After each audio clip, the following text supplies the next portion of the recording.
Magandang hapon po sa inyong lahat at welcome po sa ating Love Therapy Online ngayong Thursday ng hapon. Once again, we are together with you para magbigay ng isa pang advice patungkol sa kung paano natin i-bless yung ating love life.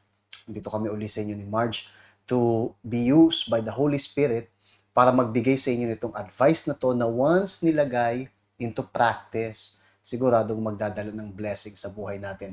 And in the past weeks, Marge, yung pinag-usapan natin sa love therapy is very spiritual, lagi naman, but application yung pinaka-focus natin. Last week we spoke about yung VIP, and marami sa mga comments ng mga tao is that they said that from now on I will treat yung asawa ko VIP. So application, di ba?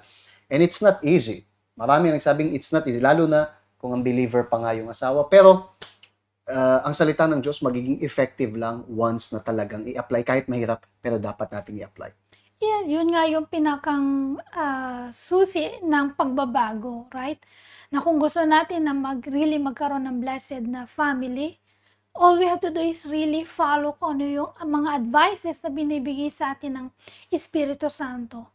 Yung mga natutunan nga natin, throughout in the, past weeks, right? Na really hindi siya madali. Why is that? Kasi kalaban natin yung ating flesh, kung ano yung mga gusto ng laman natin is kabaligtaran ng kagustuhan ng Diyos, isn't it? So kayo na really in-embrace nyo yung mga teachings, I do believe na really by the end na magtapos itong taon na to, makikita nyo yung really blessing sa inyong family. In fact, hindi lang sa family, sa lahat ng aspect. Once na i-apply natin yung salita ng Diyos, merong effect. Kung kayo nandito nung nakaraang Sunday, meron tayong testimony ng isang umaattend sa VYG na niwala pang isang taon sa church. 7 months. Huh? 7 months pa lang sa church. Pero yung mga nagbago sa character niya, sa buhay niya is big. Sa finances, sa lahat. In 7 months. Pero bakit? Kasi yung application. In-apply niya yung natutunan niya. So, let us apply yung natutunan natin. Okay? Last week we spoke about yung VIP. Today, we're gonna be talking about something very serious because we're gonna be talking about 2 servants and 1 Lord. Sa marriage, dapat merong 2 servant at 1 Panginoon. The truth is that a happy marriage is made up of 2 servants and 1 Lord. Anong ibig sabihin nito, Pastor? Ibig sabihin, sabi sa Ecclesiastes, 2 are better than 1, but the 3 cord will not easily be broken. 3 cord. Ano yung 3 cord na yon? Yung 2 plus yung pangatlo. So yung pangatlo, yung Panginoon. Siya yung una actually, right? So merong trinity nito. Sa relationship, merong trinity. Yung Panginoon at 2 servants. The problem is that maraming mga gustong pumasok sa relationship na walang understanding patungkol sa pagsaserve. Yung panahon natin has changed so much na hindi na naiintindihan ng marami kung anong meaning ng paglilingkod. Para sa marami, ang paglilingkod is a sign of weakness. May mga taong nagsasabi na, never akong maglilingkod sa iba. You know? Hindi ako, let's say, i-boss around. Marami tayong narinig na ganyan. Empowerment. Right? Maraming mga kababaihan, for example, na sumasali dun sa mga idea, kinakain yung idea na hindi mo kailangan ng kahit sino and so on. Hindi ka pwedeng pamahala ng sino man. Kaya mo yan mag-isa. Right? Maraming lalaki naman na merong mga kinakain yung idea na hindi, ikaw yung head. Yung mga babae, walang kwenta yan. Listen, ikaw yung head. Ikaw yung dapat masunod. Both ideas are hindi, let's say, biblical, hindi godly. Maybe biblical. In what sense? When the Bible talks about those who love themselves, then biblical, yeah? But it's not godly. Kasi sa Biblia, we will learn mula sa Panginoong Jesus na this type of ideas Yung mga ideology yan ang reason kung bakit nagsasuffer yung marami sa buhay. Because they don't understand yung tunay na meaning ng servants and Lord. Sa relationship, maybe yung lalaki o yung babae, gusto nilang sila yung Lord. Right? Lord. Ganun hindi dapat. Sa relationship, anong nabasa natin kanina? Sa relationship, yung happy marriage, at least happy relationship, is made up ng dalawang lords. Dalawang lord. Yun ba yun? No. Dalawang servants. Dalawang servant. Ano yung servant? Yung servant yung nagsaserve. Right? At may iisang Lord. Hindi pwedeng walang Lord. Pero ang Lord isa lang. Sino? Yung Panginoon. Yung Panginoong Diyos. Yung servant, sino yun? Supposedly, yung lalaki at yung babae. But if people do not understand this idea, magkakaroon ng problema yung marriage. Kasi either yung babae, gusto niya siya yung Lord, siya yung masunod. O yung lalaki, gusto niya siya yung Lord, siya yung masunod. Now, tingnan ninyo yung advice ng Biblia regarding this. Okay? Sabi sa Biblia, therefore, be imitators of God as dear children. What does it mean? Tularan yung Diyos. Tulad ng mga anak. You know, pagka lumalaki tayo, March, meron tayong mga ina-idolize. It could be kamag-anak natin. It could be magulang, right? Pagka malapit na malapit, for example, yung mga anak sa magulang, ina-idolize nila yung mga magulang nila. They copy everything. Gusto nila na maging katulad ng magulang. They imitate lahat. Sometimes, hindi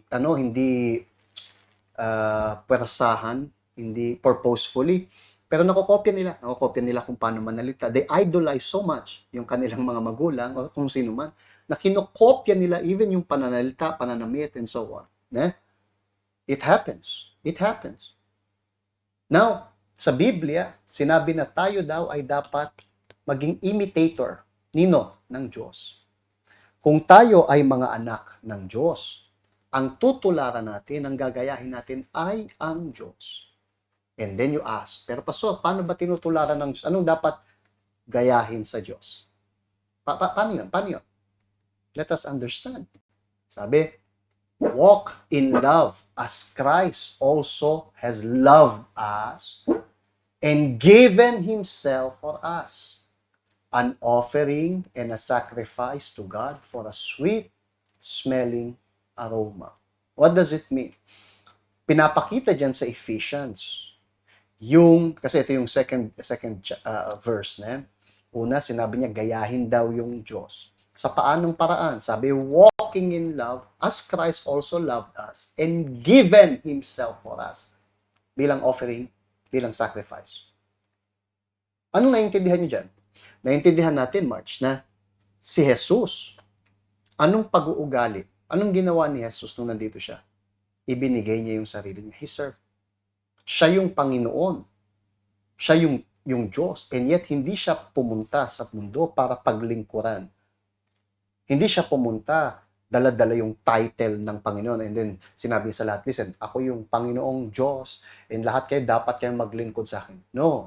In fact, yung mga disciples, nagulat sila. Kasi, the way Jesus would serve them is just unimaginable.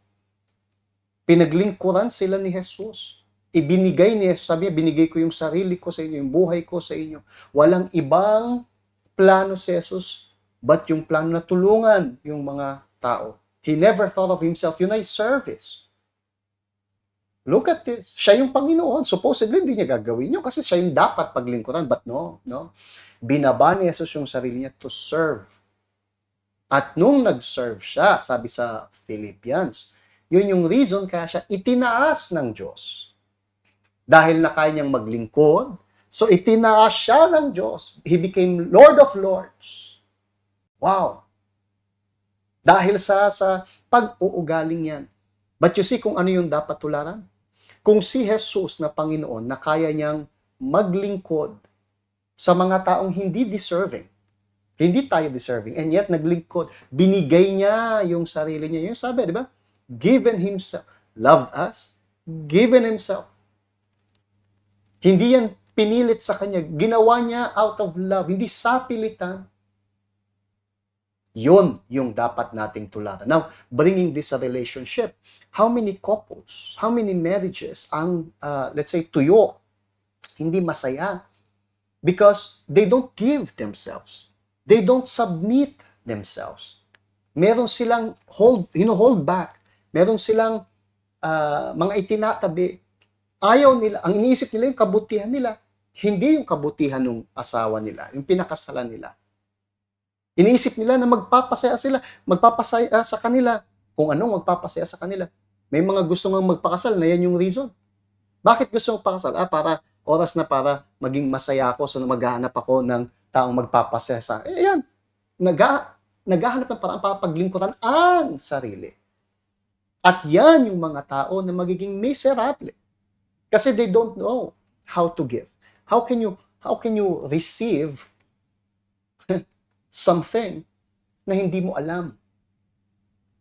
If you do not know kung paano maglingkod, kung hindi natin alam kung paano maglingkod, wala tayong business na pumasok sa kahit anong relationship. Kasi we are just going to mess things up sa buhay ng iba at sa buhay din natin. At that's the reason why nga maraming mga marriages yung wasak kasi ayaw nilang maglingkod. Yung pinag-uusapan natin today is really very spiritual as well. Why is that? Kasi kung gusto natin talagang magkaroon ng blessed na family, or sa lahat, unang-una kailangan natin maging, katulad ng Panginoong Jesus, maging servant niya. Yung Panginoong Jesus, really, nagbigay siya ng magandang, halimbawa para tularan. Sinabi nga, kailangan na tularan natin yung Panginoong Jesus. Kung tayo yung kanyang mga anak, so sino yun dapat natin tularan? Is yung Panginoong Jesus. Kasi yung mga example na iniwan niya dito sa lupa is really, walang comparison. Sa mundo, makakakita ka lang ng mabait. Why is it? Kasi meron silang ine-expect na in return. Pero yung Panginoong Jesus, hindi niya ine-expect. Ang gusto niya lang really is yung paglingkuran natin siya. Ang gusto niya maglingkod, si Jesus. Si Jesus, yung Panginoong Jesus nung nandito, hindi siya pumunta para paglingkuran. Nandito siya to serve, to teach us kung anong meaning ng pagiging better. Kasi if you think about this sa mundo, people want to be served. Walang sino man yung gustong maglingkod. Sila yung gustong paglingkuran. Bakit? Kasi ganun sa mundo. Pero tinuro ni Jesus, kasi isang araw yung mga disciples nagtatanong, sinong pinaka-the best sa atin? Ganyan. Sabi ni Jesus, listen, ang the best ay yung pinakalingkod. Kung sino yung naglilingkod sa inyo, siya yung, pinakamataas sa langit. Kasi sa mundo ng Diyos, baliktad lahat. And when we put this sa ating relationship, sometimes kaya tayo nagkakaproblema is because we don't know how to serve. Ang iniisip natin yung kabutihan natin. And then comes yung salita na to submit, to serve, na then comes yung idea na maybe may mga lalaking nanonood ng love therapy and they say yan yung mga yung mga topic na gusto ko kasi kita mo na then tatawagin nila asawa nilang babae, kita mo sabi mag-submit ka na para bang ang submission ay mula lang sa asawang babae. Dapat yung asawang babae mag-submit, which nakasulat din sa Ephesians mismo. Pero what they don't realize is yung nakasulat mismo sa kasi yung mga tao, pag nagbabasa ng Biblia, pinipili yung gusto. So, we are reading sa today, yung Ephesians 5, isn't it? So, binabasa natin yung tungkol sa Panginoong Jesus, na binigay niya yung sarili niya, right? Minahal niya tayo, okay. Now, if you move a little bit forward, nakasulat doon yung tungkol sa marriage. Okay? Na nakasulat doon yung wife, kailangan niyang isubmit yung sarili sa asawa, ganito, ganyan. Yung paboritong part ng mga lalaki. But then, sa verse 21, kasi verse 22, nakasulat doon, mga wives, mag-submit kayo sa mga lalaki. Verse 22 yun. Okay? Pero bago mag-verse 22, alam niyo, diba, anong bago 22? 21. Very good. Bigyan ko kayo ng star. Right? So, 21. Sa verse 21, bago mag-22, ang nakasulat, submitting to one another in the fear of God. Tingnan nyo, hindi nakasulat dyan yung wife lang. Wife, submit yourself. Yun ay 22. Okay? But verse 21, Nakasulat, submitting to one another. Pareho kayong mag-submit to one another na may takot sa Diyos. Kasi nga, ginagaya nyo yung Diyos, tinutularan nyo yung Diyos. Diba? So, submit to one another. Meaning, ang pagsasubmit is not just sa asawang babae para sa lalaki. Yung lalaki rin ay dapat mag-submit sa kanyang sa asawang babae. Sa paanong paraan? Sa paanong paraan? Hindi siya gumagawa rin ng mga desisyon na mag-isa. Just because siya yung head does not mean, gagawin niya lahat. Siya yung master. No, iisa lang yung Lord. Remember? Sa relationship, ilan yung Lord? Isa. Ilan yung servant? Dalawa. Sa marriage namin ni Marge, siya dapat servant. Ako dapat servant. And sinong Lord? Siya. So kung ano yung gusto niya, yun yung gagawin namin pareho. Hindi yung kung ano yung gusto ni Marge, yun yung gagawin ko. Hindi yung ipipilit niyang gawin ko. Hindi yung kung anong gusto ko, ipipilit kong gawin ni Marge. No, walang Lord except one. Siya. And sa amin dalawa, we are both servant. Kasi what happens, Marge? Kapag tayo pareho ay servant ng Diyos, may takot sa Diyos. Ito ay, let's say, kakala. Ito ay magi-spread sa relationship natin. Kung tayo naglilingkod sa Diyos, for sure, paglilingkuran natin isa't isa kasi may takot tayo sa Diyos. Kapag wala tayong takot sa Diyos, bakit tayo magkakaroon ng respeto sa isa't isa? Bakit ko gagawin yung dapat kong gawin? Wala nga akong takot sa Diyos. So, what people need to understand is, una sa lahat, they need to become servant ng Diyos. Only then, they will be able to learn how to serve one another. Kasi nga, paano mo yung fear sa Panginoong Yesus na hindi mo nakikita. Pero yung nakikita mo, hindi ka marunong mag-submit, isn't it? Posible kaya yun? Posible ba na mag-submit sa nakikita mo kung hindi mo kayang mag-submit sa Diyos? Right? So, something na really kailangan na, pag-isipang, mabuti. Pastor, naglilingkod naman ako sa asawa ko, naglilingkuran naman yung asawa ko, pero, walang, for the sake lang ng something na gusto lang mahingin sa asawa. Magiging, magiging lingkod siya, gagawin ko ano yung sinasabi. Why is that? Kasi, sa likuran ng isip niya, meron siyang dapat hingin. Pero, yung totoong lingkod, wala siyang really hinihintay na kapalit. Right? So, yung pagiging really servant sa mag-asawa, really something na kailangan natin na gawin. Why is that? Kasi yun yung dapat. Kung gusto kong paglingkuran ako ni Christian, kailangan ko munang paglingkuran siya. And vice versa. Hindi lang yung lalaki lang kailangan mo paglingkuran kasi ako yung the head. No, look here. So sinabi diyan sa Ephesians 21, okay? Submitting to one another. Hindi sinabi, wife, only you should submit. Only you. Listen, yung mga babae lang, kailan? No. Minsan ginagamit ng mga lalaki yung verse sa Ephesians na, wife, submit yourself, ganyan. But they fail to understand. Bago basahin yun, basahin niyo muna yung 21. 21 bago 22, okay? Submitting to one another. Basahin niyo kasi yung kabuuan. Tinuturo dito yung iba't ibang papel ng lalaki at ng babae sa marriage, okay? Pero it doesn't mean na porket yung lalaki, yung head, hindi siya magsasubmit. So ako yung head, gagawin ko lahat ng gusto ko. Kung gusto kong gamitin yung pera na pinadala mo sa akin para emperador, wala kang magagawa kasi ako yung head. You should submit. Kung gusto kong gamitin yung perang pinadala mo sa akin para tulungan yung mga kamag-anak ko nang hindi mo alam, wala kang paki dyan. Ako yung head Ang trabaho mo mag-submit. Magtrabaho ka lang dyan, padala ka rito. No. Hindi pwedeng ganon. Hindi ako pwedeng gumawa ng decision nang wala yung ni March. Just like hindi siya pwedeng gumawa ng decision nang wala. Bakit? Kasi I need to serve her and she needs to serve me as well. Kung bawat isa sa amin, ang hatupagin namin is to serve one another, what happens? Yung marriage will be happy. Yun yung sinabi natin kanina. And kaninong kalooban ngayon yung matutupad pa? So, kung sinasabi mo mag-serve sa bawat isa, sa kanyang kalooban. Yung gusto niya yung dapat matupad. So you see how important it is na matuto tayong maglingkod sa Diyos.